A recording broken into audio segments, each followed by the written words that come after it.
The radar screen at Bagram Airfield showed nothing but static snow and the faint ghost of mountains. Captain Derek Voss sat forward in his chair, headset pressed tight against his skull, listening to a frequency that had gone silent 11 minutes ago. Callsign Warthog 2-1 had been providing close air support for a reconnaissance team pinned in the Korangal Valley when her transmission cut mid-sentence. No mayday, no distress beacon, just silence where a voice had been. The operations center felt like a tomb. 3 other controllers sat motionless at their stations, eyes locked on screens that offered no answers. Outside, the Afghan sun hammered down on the tarmac, turning the air into visible waves of heat. Somewhere beyond the perimeter fence, beyond the razor wire and the gun towers, a pilot was either dead or fighting to stay alive. Voss had been doing this job for 2 years, long enough to know the difference between radio failure and catastrophic loss. This felt like neither. This felt like something else entirely. The A-10 Thunderbolt II was not a forgiving aircraft. Built around a 30mm rotary cannon that could shred a tank, it flew low and slow, absorbing punishment that would tear apart faster jets. Pilots who flew the Warthog were a different breed, comfortable at altitudes where you could see the faces of the people trying to kill you. Warthog 2-1's pilot had earned her reputation the hard way, through 100 missions over some of the worst terrain on Earth. Her real name was Captain Nadia Cassis, but everyone called her Revenant. The call sign had started as a joke among the male pilots in her squadron, a reference to the way she kept coming back from missions that should have killed her. After a while, it stopped being funny and started being true. She had survived a surface-to-air missile that detonated close enough to crack her canopy.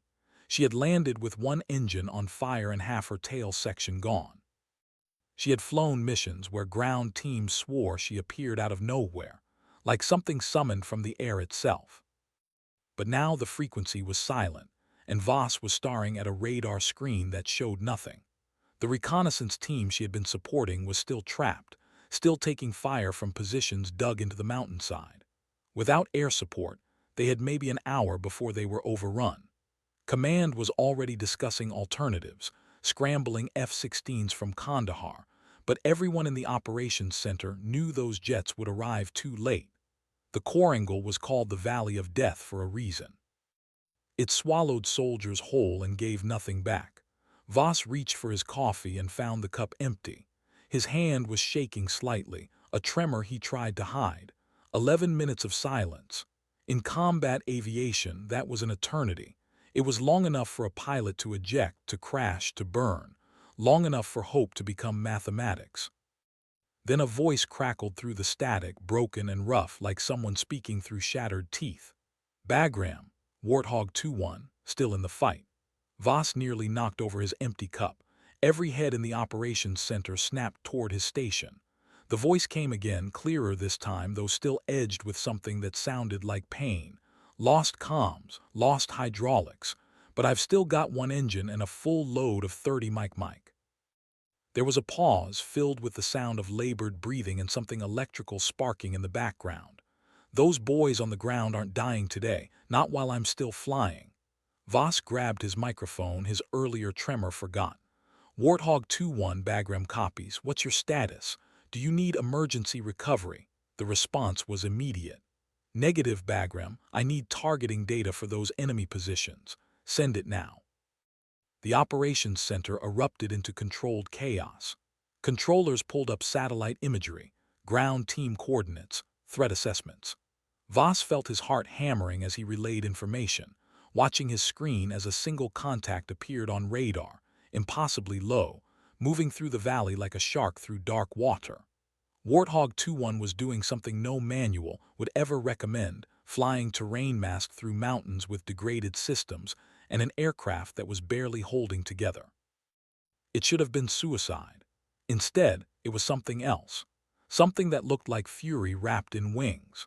Captain Cassis had been born in Detroit to Lebanese immigrants who ran a small grocery store on the east side.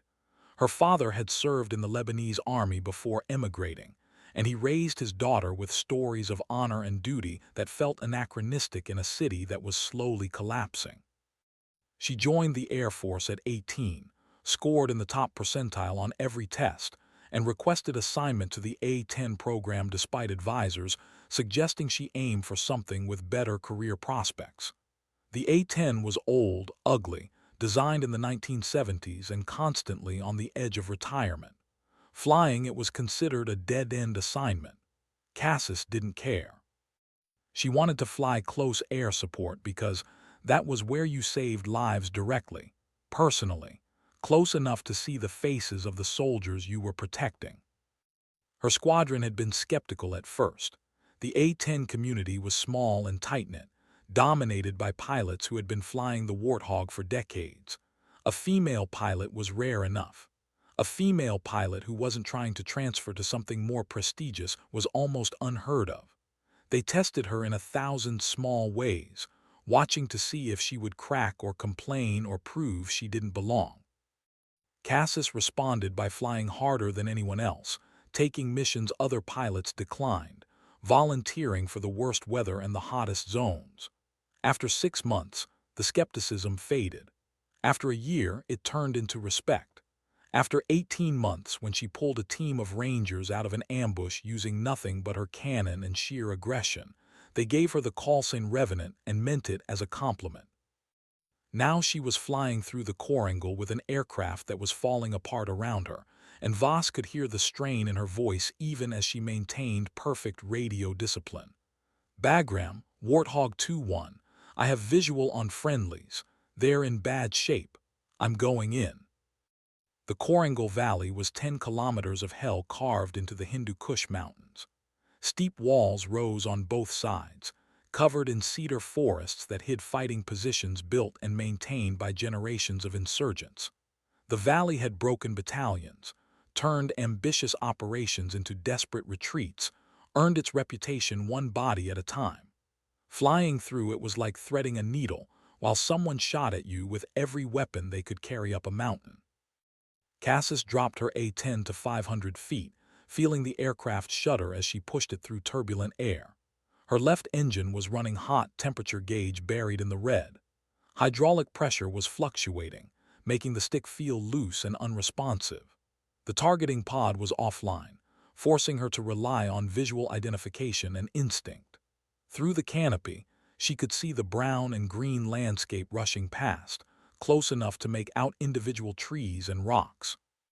Smoke rose from 3 positions along the valley wall where the reconnaissance team was pinned down.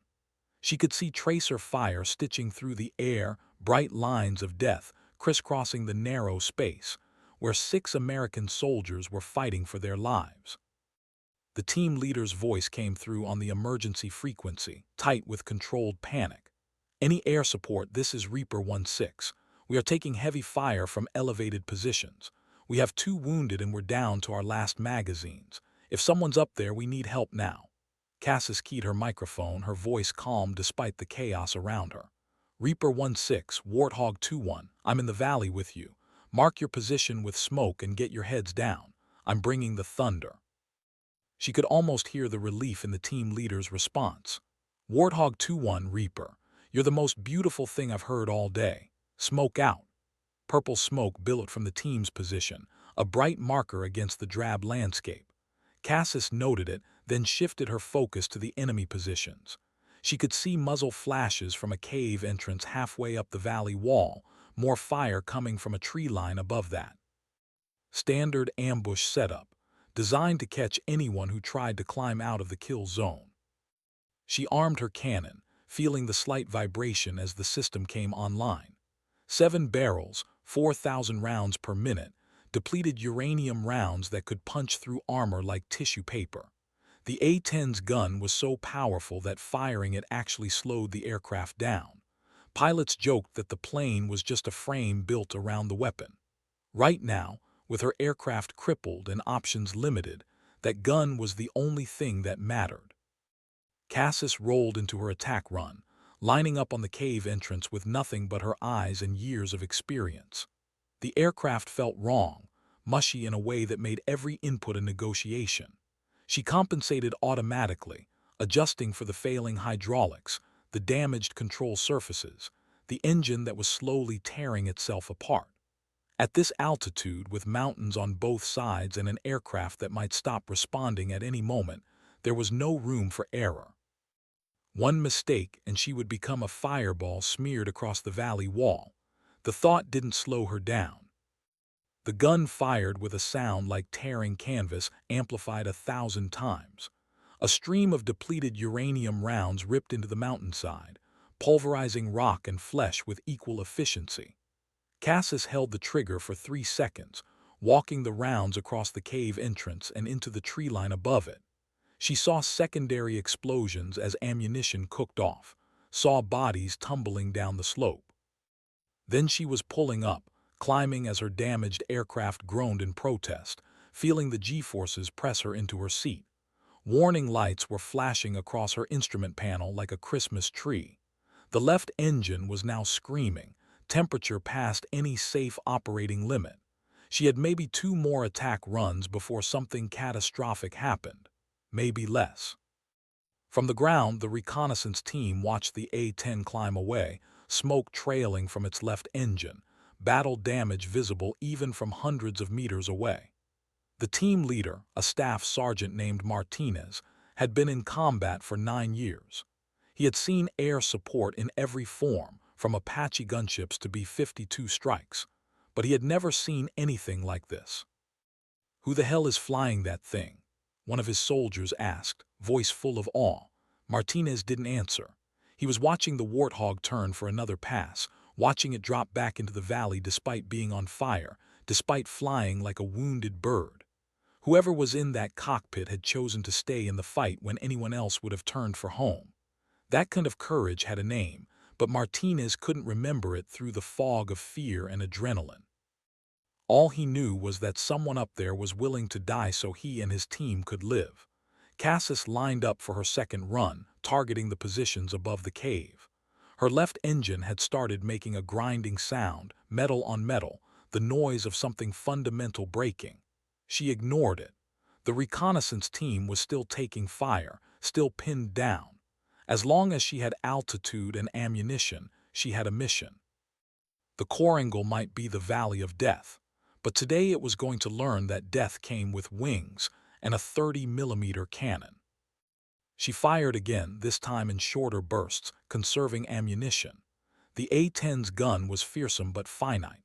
Each trigger pull depleted her reserves, bringing her closer to the moment when she would be flying an unarmed aircraft through a valley full of people who wanted her dead. The rounds impacted along the ridgeline, tearing through fighting positions that had taken weeks to build. She saw insurgents breaking and running, abandoning their weapons in panic. The A-10 had that effect. It was slow enough that you could hear it coming, loud enough that the gun's sound arrived like judgment. Soldiers who had never faced it before often broke when they heard that distinctive brrrrt echo through the mountains. But not all of them ran. A heavy machine gun opened up from a position she hadn't spotted, tracers reaching for her aircraft like glowing fingers. Cassis felt impacts, heard the sharp crack of rounds punching through metal. Her right wing took 3 hits, one of them passing through a fuel tank. She watched her fuel gauge drop, the needle falling faster than it should. She was leaking JP-8, leaving a trail in the air behind her. The situation had shifted from critical to desperate. She had a dying engine, failing hydraulics, fuel pouring into the slipstream, and an aircraft that was held together by luck and engineering redundancy. The smart move was to climb out of the valley, declare an emergency, and try to make it back to Bagram before the A-10 came apart around her. The smart move was to let those soldiers die so she could live. Cassis had never been good at smart moves. She keyed her radio, her voice still steady despite everything. "Reaper 16, Warthog 21, give me coordinates on that heavy gun, I'm going to shut it down." Martinez's voice came back incredulous. "Warthog, you're on fire. Both engines are smoking. You need to get out of here." "Not until you're safe," Cassis replied. "Now give me those coordinates." There was a pause, then Martinez rattled off numbers. Cassis punched them into her backup navigation system, calculating the attack angle in her head. The machine gun was dug into a ridge overlooking the team's position, protected by rocks and sandbags. A difficult target under ideal conditions, suicidal under current circumstances. She rolled into the attack, feeling the aircraft respond sluggishly. The hydraulic failure was getting worse. Soon she would lose the ability to control the plane entirely, reduced to a passenger in a falling coffin. But not yet. Not for another minute. Not until the job was done. The machine gun tracked her approach, tracers filling the air. Cassis flew through the fire, feeling more impacts, hearing the sound of her aircraft being systematically destroyed. A round punched through the canopy, missing her head by inches, filling the cockpit with wind and noise. Glass fragments cut her cheek. She didn't flinch. Her finger found the trigger. The gun fired, the last of her ammunition screaming down at the ridge. She saw the machine gun position disintegrate, saw the weapon itself tumble end over end down the mountainside. Then her gun went silent, the barrels spinning uselessly. She was out of ammunition, flying a damaged aircraft through a valley that was still full of enemies. She pulled up, climbing on pure momentum and a prayer. "Reaper 1-6, Warthog 2-1, she transmitted, her voice finally showing the strain she felt. "I'm Winchester and I'm damaged. You need to move now while they're still scattered. Get to the extraction point. I'll cover your movement." "How?" Martinez asked. "You're out of ammo." Cassis looked at her instruments, at the warning lights, at the fuel gauge that was nearly at zero. She looked at the mountains around her, at the sky that had been her home for 10 years. She thought about her father's stories, about honor and duty and the choices that define who you are. "I'm still flying," she said quietly. "That's all the cover you need." She meant it. For the next 12 minutes, as the reconnaissance team scrambled through the valley toward their extraction point, Cassis flew patterns above them. She dove and climbed, turned and rolled, presenting herself as a target, drawing fire. Every insurgent who shot at her was one who wasn't shooting at the soldiers below.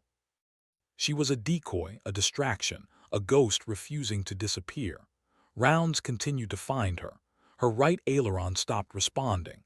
The left engine finally seized, the grinding noise cutting off into ominous silence. She was flying on one engine with battle damage that would make the aircraft unflyable even at a normal airfield. But she kept flying. On the ground, Martinez and his team ran. They carried their wounded, stumbling over rocks and through brush, driven by the knowledge that someone was dying above them so they could live. They could see the A-10 trailing smoke like a banner, performing maneuvers that should have been impossible. It looked like a puppet with cut strings, held aloft by sheer will. "She's not going to make it," one soldier gasped as they ran. "She knows," Martinez replied. "She knows, and she's doing it anyway." They reached the extraction point, a relatively flat area where a helicopter could land. Martinez called for immediate pickup, his voice ragged. The response was fast. A Black Hawk was inbound, 3 minutes out. They just had to survive 3 more minutes. Above them, Cassis was running out of options. Her remaining engine was overheating, temperature gauge past any limit. Her fuel was nearly gone. The aircraft was barely responding to inputs. She had maybe 60 seconds before the A-10 fell out of the sky. She spent those seconds making one last pass over the extraction point, one last display of presence that kept the enemy pinned down, kept them afraid. Then her last engine died. The sudden silence was deafening. One moment she had been surrounded by the roar of jet turbines and rushing wind. The next, there was nothing but the whisper of air over broken metal. The A-10 became a glider, a 20-ton piece of titanium and aluminum with no power and no options. The rules of physics took over. She was too low to eject, traveling too fast to control the descent properly. The valley wall was coming up fast. Cassis had time for one thought, clear and cold. She had saved them. Whatever happened next, she had saved them. That was enough. The A-10 hit the mountainside at 200 knots, cartwheeling through rocks and trees, tearing itself apart in a shower of sparks and screaming metal. The fuel tanks ruptured, and fire bloomed orange against the brown landscape. From the extraction point, Martinez and his team watched in horror. The Black Hawk was landing behind them, rotors kicking up dust, but no one moved. They stood frozen, staring at the crash site, at the column of black smoke rising into the Afghan sky. "No," Martinez whispered. No, no, no. Then the helicopter pilot was screaming at them to get aboard and training took over. They climbed into the Black Hawk, sitting in shocked silence as it lifted off. Martinez kept his eyes on the crash site until it disappeared from view, hidden behind a ridge. He thought about the pilot's voice, calm and steady even when death was certain. He thought about the call sign, Warthog 21. He didn't even know the pilot's real name. At Bagram, Voss had heard the entire thing unfold on the radio. The final transmission, the engine failure, the sickening silence that followed. The operations center was a morgue. Controllers sat at their stations with their heads in their hands. Someone was crying quietly. Voss stared at his screen at the point where Warthog 21's transponder had disappeared. He had talked to her for 20 minutes. She had been professional, focused, brave beyond any reasonable standard. And now she was gone, burned into a mountainside in a country that didn't care. He pulled off his headset, suddenly unable to breathe. He had been doing this job for 2 years and he had lost pilots before. But this was different. This felt personal, even though he had never met Captain Cassis, had never seen her face. He stumbled outside into the Afghan heat and leaned against the operations center wall. The sun was setting, painting the mountains in shades of red and gold, beautiful and indifferent. He stayed there for a long time, watching the light fade, thinking about a pilot who had chosen to die so others could live. Eventually, someone would write a report. Someone would analyze the mission, determine if correct procedures had been followed, assign blame or praise as appropriate. But none of that mattered. What mattered was that 6 soldiers were alive because one pilot had refused to leave them. That was the only equation that counted. Inside the operations center, communication channels were already buzzing. The Black Hawk had delivered the reconnaissance team to safety. All 6 soldiers had survived with injuries, but nothing life-threatening. Command was calling it a successful extraction. The word hero was being used. But there was something else happening, something that started as a rumor and spread like wildfire through the base. A patrol near the crash site, investigating the wreckage for intelligence purposes, had reported something impossible. The cockpit section had been torn away from the rest of the aircraft, thrown clear in the impact. And inside that cockpit, strapped into a seat that had somehow absorbed the worst of the collision, Captain Nadia Cassis was alive. Barely. Broken and burned and unconscious. But alive. The news reached Voss an hour after sunset. He was still outside, still leaning against the wall when a controller burst through the door shouting. At first, Voss didn't believe it, couldn't believe it. No one survived a crash like that. It violated everything he knew about physics and luck and the way the world worked. But the patrol was adamant. They had found her. Medevac was already inbound. She was being flown to Bagram's hospital and from there to Landstuhl in Germany. Her vitals were weak but present. Her body was shattered but intact. Somehow, impossibly, the pilot call-signed Revenant had earned her name one more time. The story spread through the base like revelation. Soldiers who had never met Cassis, who had never even heard of her before today, gathered in small groups to discuss what had happened. The mechanics who maintained the A-10 fleet stood around the empty hardstand where her aircraft had been parked that morning, speaking in quiet voices about the miracle and the machine. The pilots in her squadron, tough men who prided themselves on showing no emotion, sat in their ready room and didn't bother hiding their tears. And in the hospital, as doctors worked to stabilize her shattered body, Captain Nadia Cassis remained unconscious, unaware that she had already become a legend. The injuries were catastrophic. Both legs broken in multiple places. 4 ribs fractured, one of them puncturing a lung. A cracked pelvis, a dislocated shoulder, a concussion that had her skull swelling against her brain. Second-degree burns across 20% of her body. The kind of damage that ends careers, that leaves people dependent on others for the rest of their lives. But she was breathing. Her heart was beating. The doctors worked through the night, stabilizing, repairing, fighting their own battle to keep her alive. And in the morning, when the sun rose over Bagram Airfield, she was still there, still fighting.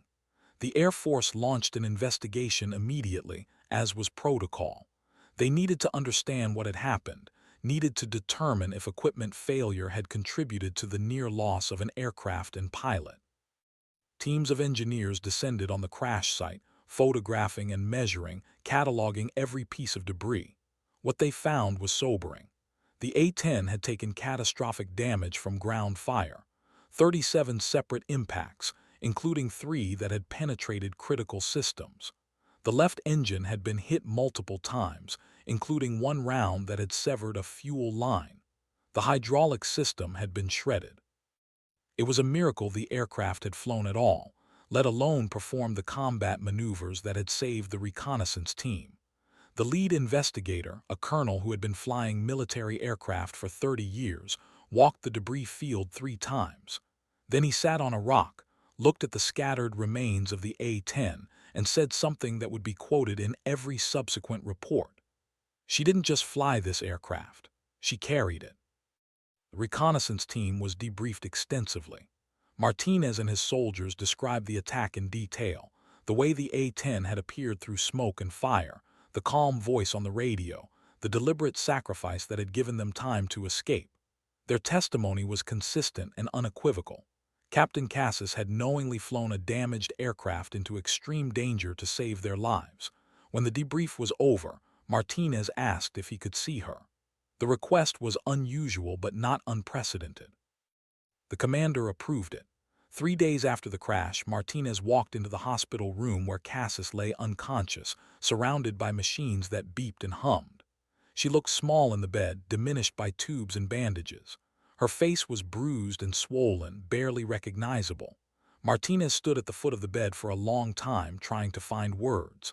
Eventually, he gave up on language. He came to attention, gave the sharpest salute of his life, and held it for 10 seconds. Then he turned and walked out. He didn't cry until he was outside. Cassis woke on the 5th day. The first thing she was aware of was pain, vast and all-encompassing, a universe of agony centered in her body. The second thing was light, too bright, stabbing through her eyelids. The third thing was a voice, female and professional, telling her to stay calm, that she was safe, that she was in a hospital. She tried to speak and discovered her throat was raw, her voice a broken whisper. "The team," she managed. "Reaper 16, did they make it?" The nurse, an Air Force captain who had been checking vitals, paused. She looked down at this broken pilot who had just regained consciousness after nearly dying and felt her eyes burn with sudden emotion. "They all made it," she said softly. "All 6, because of you." Cassis closed her eyes. Something that might have been a smile touched the corner of her mouth. Then she drifted back into unconsciousness, but this time it was sleep, not trauma, her body beginning the long work of healing. The nurse stood by the bed for a moment, watching her patient breathe. Then she left the room and immediately called the squadron commander, as she had been instructed to do the moment Cassis woke. The news spread fast. Within an hour, the hospital hallway outside Cassis's room was packed with people. Her squadron mates, pilots from other units, ground crew who had maintained her aircraft, officers who had served with her. Even the base commander showed up, a 2-star general who normally didn't visit individual soldiers. They couldn't all go in.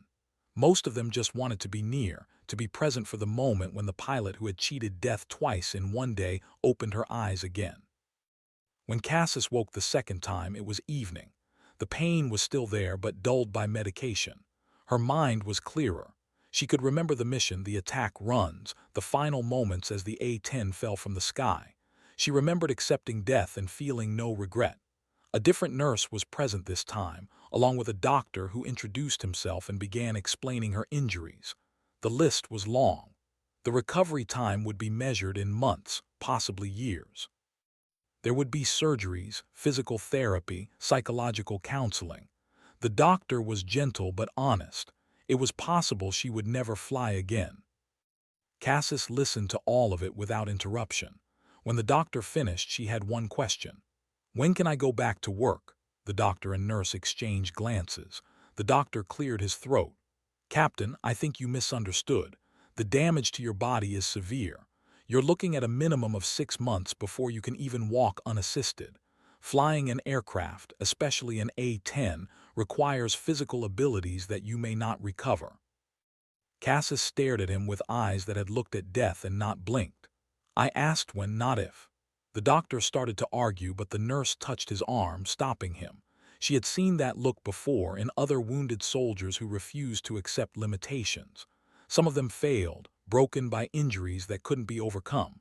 But some of them succeeded, driven by something stronger than damaged tissue and fractured bone. This pilot, she suspected, was one of the latter. The doctor left and the nurse stayed to adjust medication and check bandages. As she worked, she spoke quietly.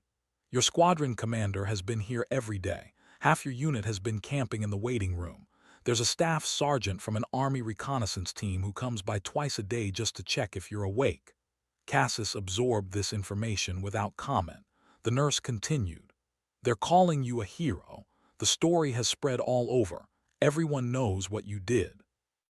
I just did my job, Cassis whispered. No, the nurse said firmly.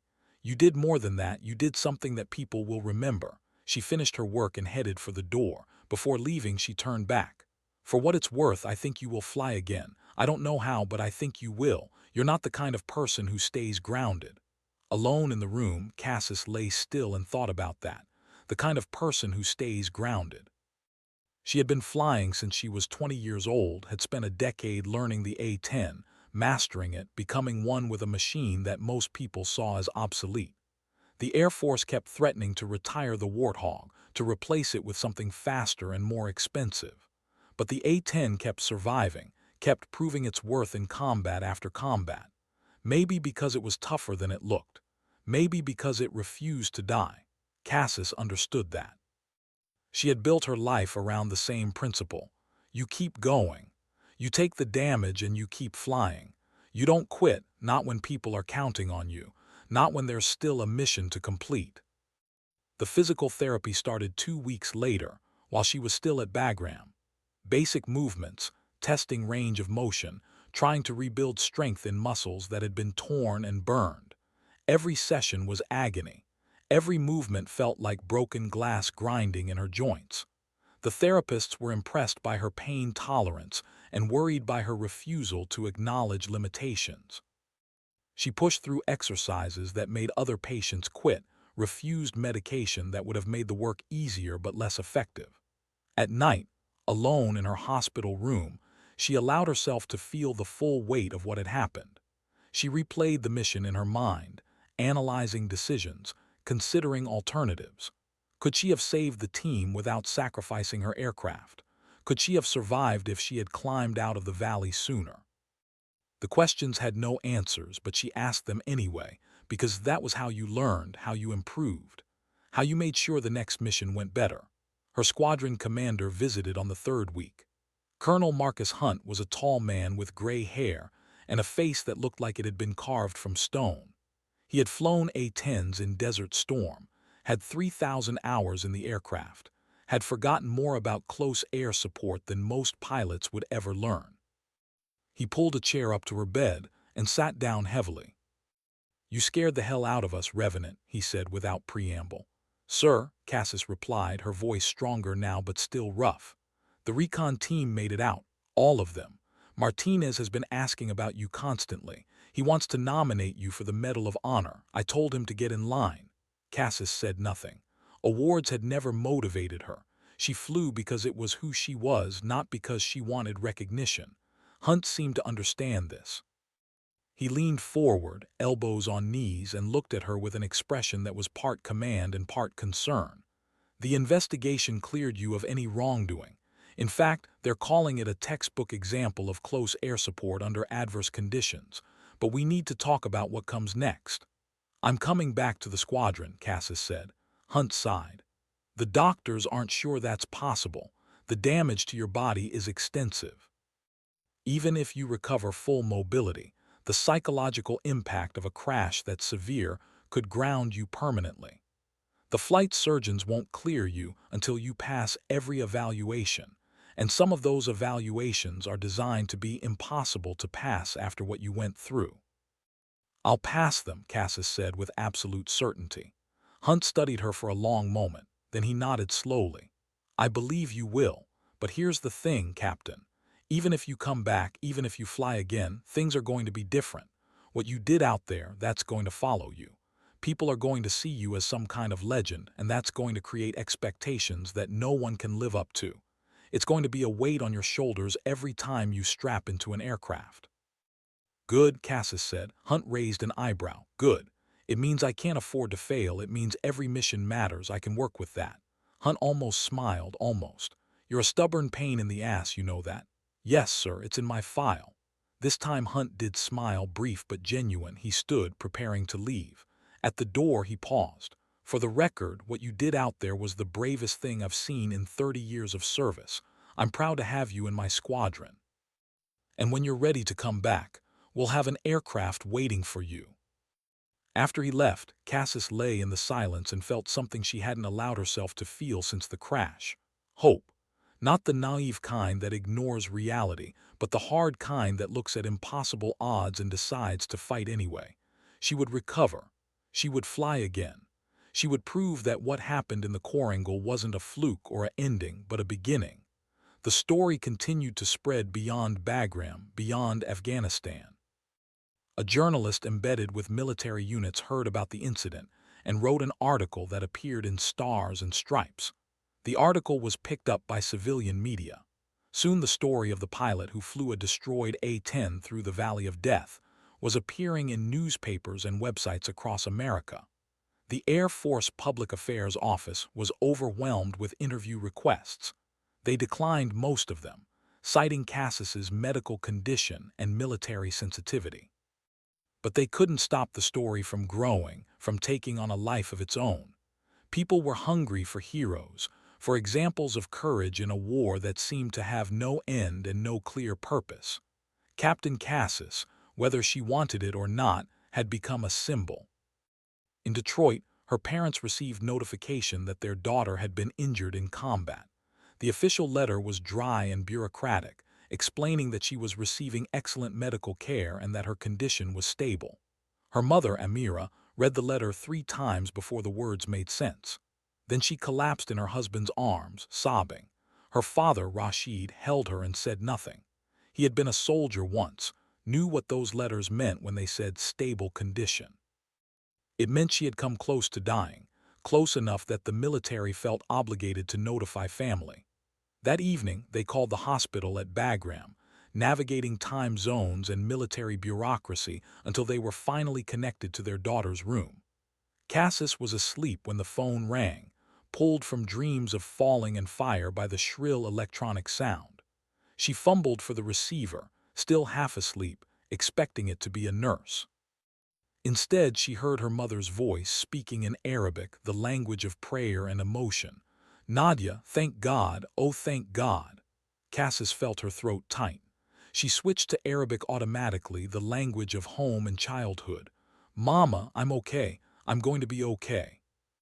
They talked for 20 minutes, her parents taking turns on the phone, asking questions, expressing fear and love and pride in equal measure. Her father told her he had always known she was strong, that she was a warrior like her ancestors. Her mother told her to come home, to leave the war behind, to remember that she had done enough. Cassis promised nothing except that she loved them. When the call ended, she lay in the dark and thought about home, about the grocery store on Detroit's east side, about the neighborhood that had shaped her.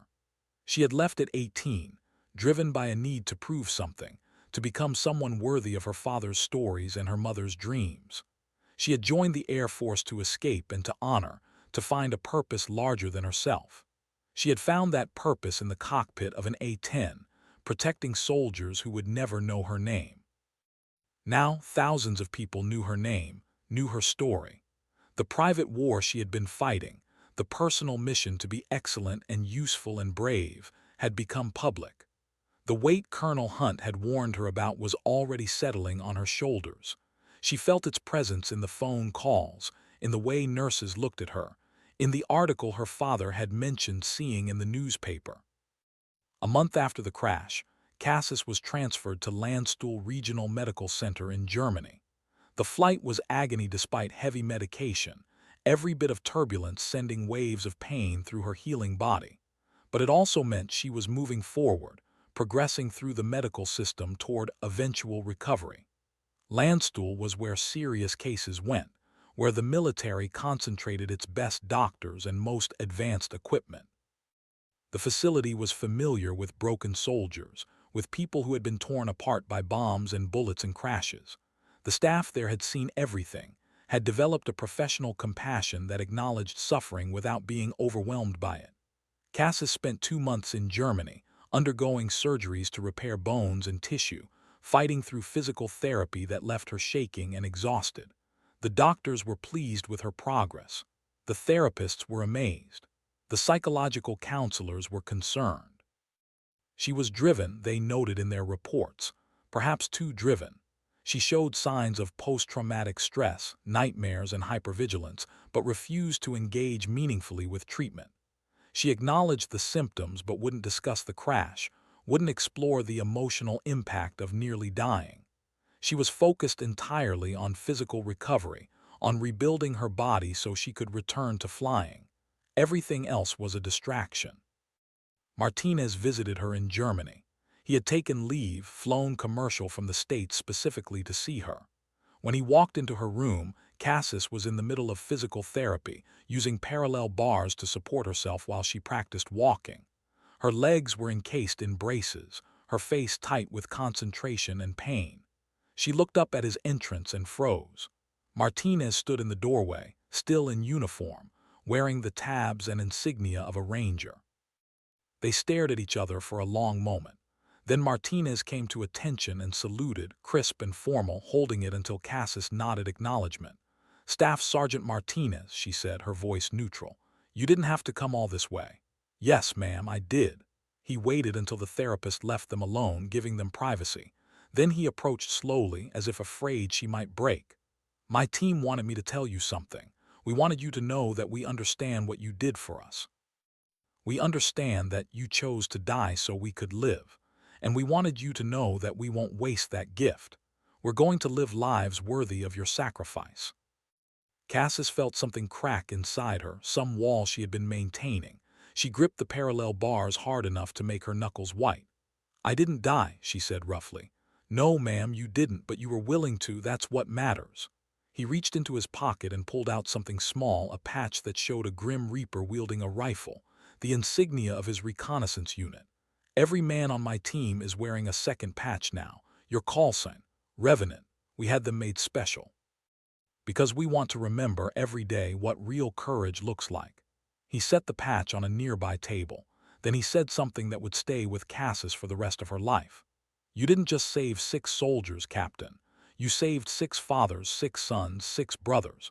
You saved the families and the futures and the children who haven't been born yet. You saved everything those men were and everything they might become. That's what you gave us. That's what we owe you." He saluted again, then turned and left before she could respond. Cassis stood at the parallel bars, staring at the patch, feeling tears run down her face for the first time since the crash. She had been holding everything inside, refusing to process the trauma, refusing to acknowledge the weight of what had happened. Now, alone in the therapy room, she let it out. She cried for the soldiers she had saved, for the pilot she had been, for the body that had been broken and might never be whole. She cried until there were no tears left, until the storm passed and left her feeling emptied out and somehow lighter. The therapist found her sitting on the floor, back against the wall, the patch clutched in one hand. The woman didn't ask questions, just helped Cassis back to her room, got her settled, made sure she was okay. Later that evening, the therapist updated her chart with a note that the patient had experienced an emotional breakthrough. Progress had been made.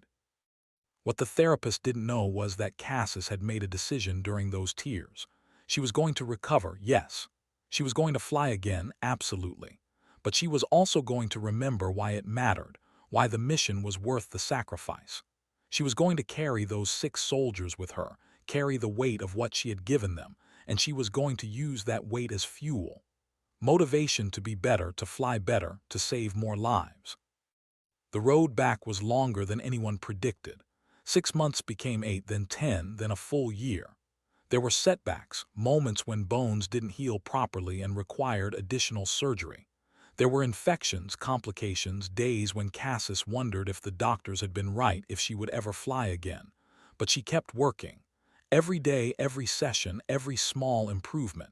She learned to walk without braces, then without a limp.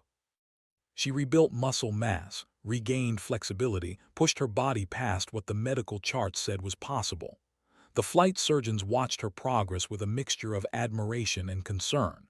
They administered tests, checked reflexes, measured response times. Slowly, grudgingly, they began to sign off on her recovery. 1 year and 2 months after the crash, Captain Nadia Cassis was cleared to return to flight status. The news came on a Tuesday afternoon, delivered by a flight surgeon who looked like he couldn't quite believe what he was saying. Cassis took the paperwork with hands that were absolutely steady, thanked the doctor, and walked out of his office. Then she went to an empty bathroom, locked herself in a stall, and screamed with joy. She called Colonel Hunt that evening. He answered on the second ring, his voice gruff. "Revenant, tell me you have good news." "I'm cleared for flight status, sir. I'm coming home." There was a long pause, then Hunt's voice came back, rough with emotion. "Damn right you are. We've got an A-10 with your name on it, literally. The crew chiefs painted Revenant on the nose. They've been maintaining it like a shrine, waiting for you to come back. I'll be there as soon as I can get transport. I'll arrange it personally." "Welcome back, Captain. The sky's been too quiet without you." The flight from Germany to the United States was surreal. Cassis sat in a military transport surrounded by other service members, all of them returning from overseas deployments. No one recognized her, no one knew her story. She was just another soldier going home. She spent the flight looking out the window, watching clouds and ocean pass below, feeling her heart rate accelerate. After more than a year, she was going to fly again. The fear was there, she acknowledged it. The crash had left scars deeper than the ones on her skin. There would be moments in the cockpit when she would remember falling, remember the sound of her aircraft coming apart. But fear was acceptable. Fear was human. What mattered was flying anyway. She returned to her squadron at Davis-Monthan Air Force Base in Arizona. The morning she arrived, walking across the flight line toward her unit's hangar, she saw them waiting. Every pilot, every crew chief, every member of her squadron standing at attention. Colonel Hunt stood in front, wearing a smile that looked almost painful on his stern face. As she approached, he called them to attention. They saluted in unison. Cassis stopped, overwhelmed, feeling her eyes burn. She returned the salute, holding it for 3 beats. Then Hunt dismissed them and they swarmed her, laughing and shouting, patting her back carefully, welcoming her home. She saw tears on faces that had never shown emotion before. She heard her call sign repeated like a prayer, like a promise. Revenant, the one who returns, the one who refuses to stay dead. They led her to the aircraft they had prepared for her, an A-10 that gleamed in the desert sun.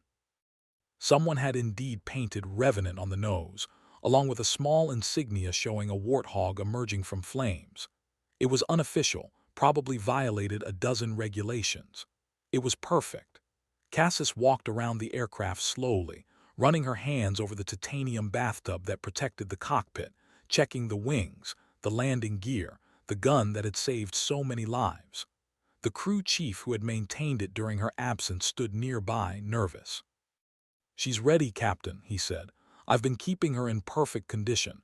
Everything's been checked and double-checked. She's ready to fly." Cassis looked at him, at this young airman who had spent a year maintaining an aircraft for a pilot who might never return. She held out her hand. He shook it, his grip firm. "Thank you," she said simply. "Thank you for believing I'd come back." "Never doubted it, ma'am, not for a second." The next day she had her requalification flight. Standard procedure for any pilot returning from extended absence. Colonel Hunt would fly wing, observing, ready to take over if she showed any sign of trouble. Cassis went through pre-flight checks automatically, her hands remembering movements her mind had sometimes forgotten. She climbed into the cockpit, settled into the seat, felt the familiar embrace of the aircraft around her. The smell of jet fuel and hydraulic fluid, the view through the canopy, the weight of her helmet. All of it flooding back, making her feel complete for the first time in 14 months. She started the engines, feeling them rumble to life, feeling the vibration through the airframe. Hunt's voice came through her headset. "Revenant, Warthog lead. You ready for this?" Cassis took a breath, thought about the Coringal, about falling and fire and the moment she had accepted death. Thought about Martinez and his team, about all the soldiers who depended on pilots like her to keep them alive. Thought about the year of pain and recovery, the struggle to rebuild herself from broken pieces. Affirmative, lead. Let's fly. They taxied to the runway, two A-10s moving in formation. The tower cleared them for takeoff. Cassis advanced her throttles, feeling the acceleration, feeling the aircraft gather speed. The runway markers flickered past, faster and faster. Then she pulled back on the stick, and the A-10 lifted into the Arizona sky. For a moment she felt the fear, felt her body tense with memory of the crash. But then she felt something else, something stronger. Joy. Pure and overwhelming, the joy of being exactly where she belonged, doing exactly what she was meant to do. She climbed into the morning sun, Colonel Hunt on her wing, and the sky welcomed her home. The rest of the flight was flawless. She performed every maneuver, executed every task, demonstrated complete control and capability. When they landed, Hunt climbed out of his aircraft with a grin that transformed his usually stern face. "You haven't lost a damn thing," he said. "Welcome back, Revenant. Welcome back to the fight." Cassis returned to full flight status, but the Air Force had plans for her beyond simply returning to her squadron. Her story had resonated far beyond military circles. She had become, whether she wanted it or not, a symbol of courage and perseverance. The service needed symbols, needed stories that could inspire recruitment and retention. They asked her to do public appearances, to speak at military academies, to be the face of Air Force resilience. She resisted at first, uncomfortable with attention, preferring to simply fly and do her job. But Colonel Hunt sat her down and explained the larger picture. "You have a voice now," he said. "People listen to you. You can use that voice to talk about what matters, about the mission, about the importance of close air support. You can help make sure the A-10 doesn't get retired, help make sure future pilots have the tools they need to save lives. That's just another kind of mission, Revenant. And you don't get to refuse missions." So she began to speak. At first, she was awkward, uncomfortable with the spotlight. But she found her rhythm, learned to tell her story in a way that honored the soldiers she had saved while focusing on the importance of the mission rather than her own actions. She spoke at the Air Force Academy, telling cadets about the reality of combat, about the weight of responsibility, about the privilege of protecting those who couldn't protect themselves.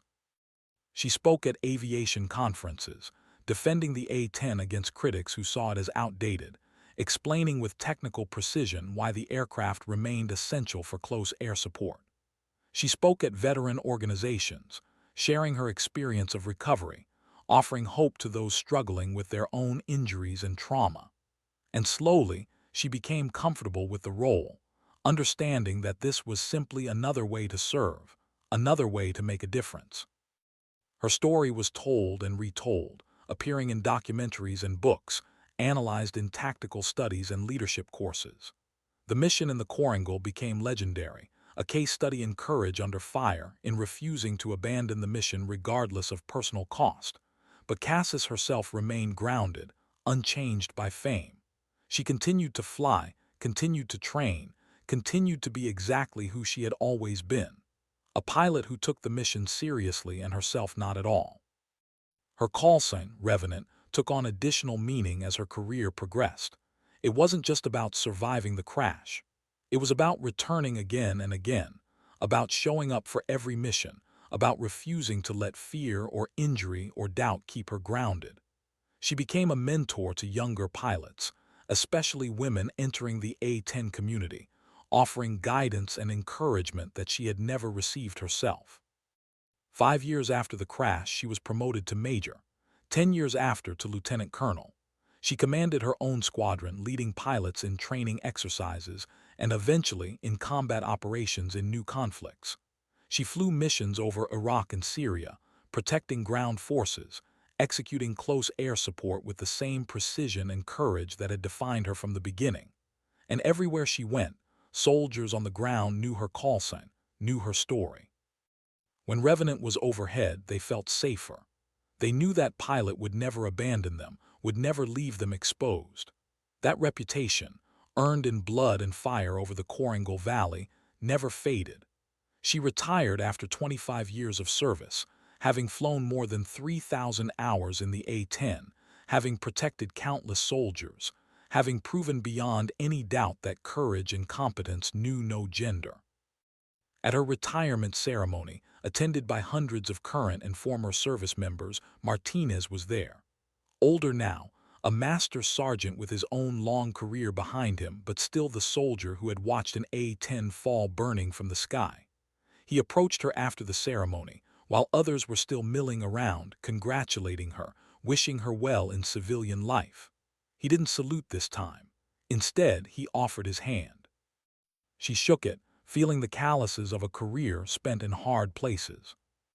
"You know," Martinez said, "I never properly thanked you for that day, for giving me the chance to have this career, this life.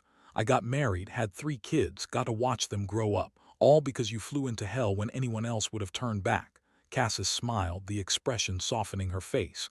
"You thank me in Germany, Sergeant. You thank me by living a life worth saving. That's all I ever wanted." "Still," Martinez insisted, "I want you to know something. Every one of those kids, they know your name. They know what you did. And when they're old enough to understand, I'm going to make sure they know what it really means. That courage isn't about not being afraid. It's about being afraid and doing the job anyway." Cassis felt her throat tighten. She had given thousands of speeches, received dozens of awards, been honored in ways she never expected. But this moment, standing on a hot Arizona afternoon talking to a soldier she had saved 15 years ago, meant more than all of it. "Thank you," she said quietly. "That means everything." He nodded, understanding. Then he pulled something from his pocket and handed it to her. It was a patch, worn and faded, showing a grim reaper with wings, the patch he had shown her in Germany. "I kept it all these years," he said. "Carried it on every deployment. I want you to have it back now. So you remember that what you did mattered, that it will always matter." She took the patch, felt the worn fabric between her fingers.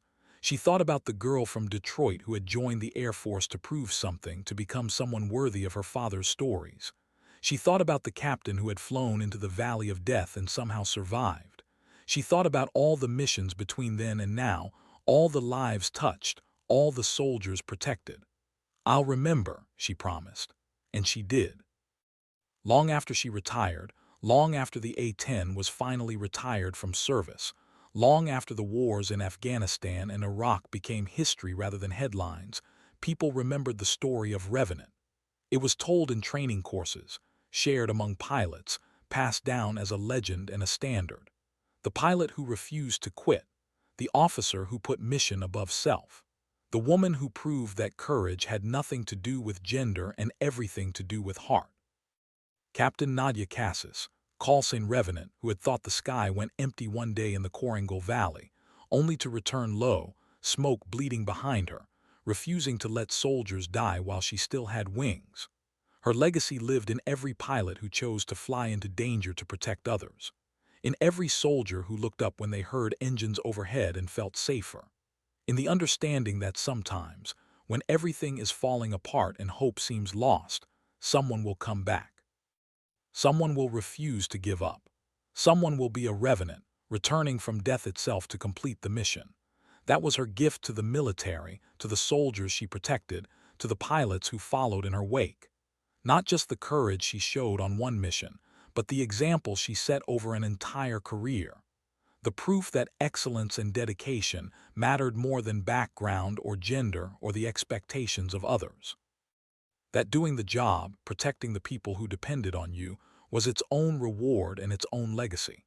And in the end, when her flying days were done and her uniform hung in a closet, Cassis found peace not in the awards or the fame or the recognition, but in the simple knowledge that she had done what she set out to do. She had been a good pilot. She had saved lives. She had served with honor. The sky had not gone empty after all. It had simply gained a guardian who refused to let it become a grave. And that made all the difference. The story of that day over the Korangal lived on, told and retold, inspiring new generations. The A-10 that bore her name was eventually placed in a museum, its battle-scarred airframe preserved as a testament. Visitors walked around it, read the placard explaining its history, learning about the pilot who had flown it into legend. Children pressed their faces against the ropes, staring up at the aircraft, imagining what it must have been like. Veterans stood quietly before it, remembering their own moments when air support arrived just in time, when someone overhead decided they were worth dying for. And somewhere in all those stories and memories and moments of quiet recognition, the truth persisted. That courage was real, that sacrifice mattered, that one person in one aircraft on one impossible day could make a difference that echoed across decades. Revenant, the one who returns, the one who refuses to stay grounded. The pilot who flew into death and came back with life cradled in her wings. That was the story, that was the legend. And it was true, every word, proven in smoke and fire and blood over mountains that had seen too much death. Proven by a pilot who decided that 6 lives were worth everything she had to give. And in giving everything, she had somehow kept it all. The mission, the purpose, the knowledge that when it mattered most, she had been exactly who she needed to be. A warrior, a guardian, a revenant. And the sky, which had seemed empty, had never been fuller.